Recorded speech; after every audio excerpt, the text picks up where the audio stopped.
Olá pessoal, a aula dessa semana a gente vai trabalhar com o texto A Escola, que já é o início da segunda fase da nossa disciplina de Psicologia da Aprendizagem. Como eu falei para vocês, a gente encerrou na aula passada o trabalho do Piaget, né, o primeiro momento, que seria a psicologia genética e as psicologias cognitivistas ali, né, no ponto de vista da aprendizagem, e agora a gente vai entrar numa segunda parte, que vão ser as teorias da psicologia histórico-cultural, da psicologia sócio-histórica, né, da psicologia crítica, que a gente vai trabalhar no campo da aprendizagem, né? Para iniciar, a gente vai trabalhar com o texto A Escola, já mandei para vocês, e eu enviei para vocês também duas perguntas sobre o texto A Escola, que vão valer a nota para composição da N1, né?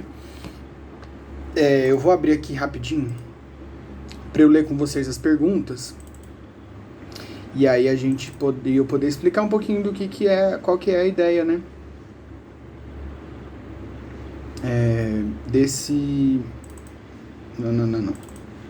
Dessas perguntas. Eu sei que isso é um vídeo e deveria ter a informação de uma vez passada para vocês assistirem só uma vez, né? Mas enfim, eu não sou profissional em gravar vídeo, eu sou profissional de dar aula, então eu vou fazer no mesmo estilo que eu vou dar na aula, né? Improvisando ao vivo. Então,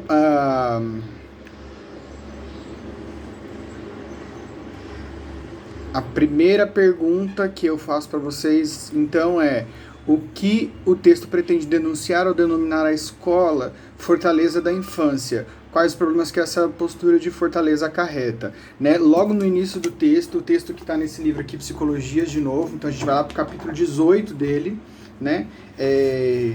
Lá no capítulo 18, a autora vai começar a falar sobre a escola. O ponto de vista dessa autora é a Anna Bock, né? Ela é da psicologia histórico-cultural, ela não deixa isso explícito no texto dela, mas, enfim, quem conhece a carreira dela, conhece os trabalhos dela, sabe que essa é a linha teórica que ela se orienta, né? Então, esse texto ele vai falar, basicamente, primeiro sobre a história da escola, né, da instituição escolar, porque é uma característica de todo o trabalho da psicologia histórico-cultural, é localizar o seu objeto de estudo na história. Então, vai começar lá contando, né, da onde que veio a escola, quais são os interesses sociais que a escola carrega, quais são as necessidades que a escola vem suprir na nossa sociedade dentro desse modo de produção e de relação com o trabalho que a gente tem, que é o capitalismo, né? Então vai ter lá uma breve descrição de 1,5 página, 2 páginas sobre a história, e logo em seguida ela vai começar a falar da escola dentro do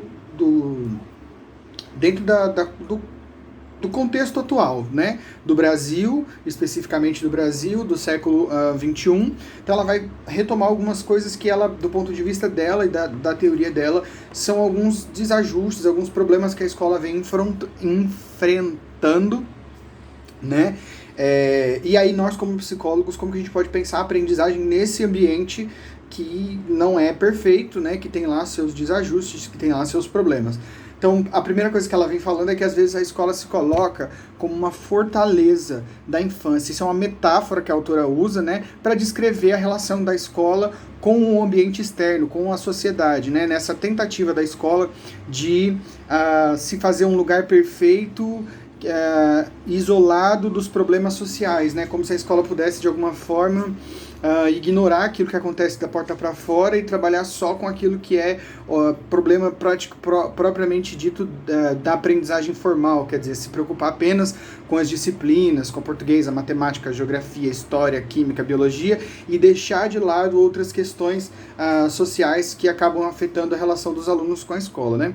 A autora vai ter uma posição contra essa postura, né, essa ideia de que a escola pode isolar o sujeito da sociedade, né, fazendo essa fortaleza para proteção e isolamento da escola em relação às concepções sociais, né? E ela vai dizer que a gente tem que trabalhar com uma perspectiva de que tudo que aparece na escola, todo conteúdo que é produzido na escola é um conteúdo para a formação social, né? Então, a escola prepara o indivíduo para a sociedade, então a escola precisa estar alinhada àquilo que a sociedade vem vivendo, não para reproduzir aquilo que a sociedade tem colocado, mas para, inclusive, no momento em que as crianças e os profissionais trazem isso para a escola, você poder repensar isso a partir do seu conhecimento formal e transformar essa sociedade. Para transformar a sociedade, você precisa conhecer a sociedade como um sujeito histórico, né? A sociedade como uma formação histórica. Não podemos conhecê-la como uma ideia de que é naturalmente assim, que as coisas são naturalmente assim.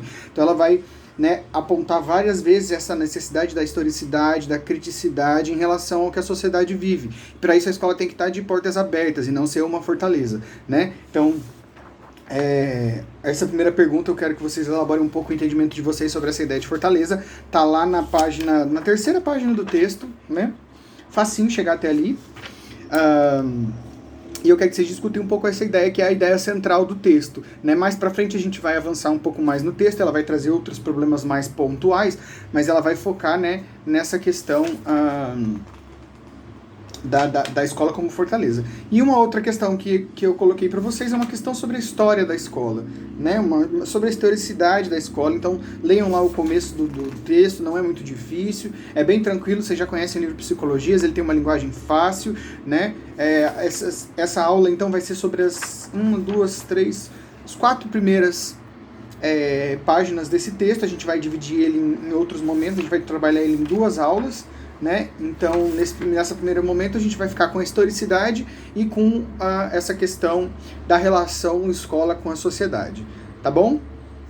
Quaisquer dúvidas, vocês podem retirar na aula de mais tarde hoje, né? Tô gravando esse vídeo dia 22, a aula de vocês é hoje à noite, então espero vocês lá e a gente discute isso tudo aí. Abraço!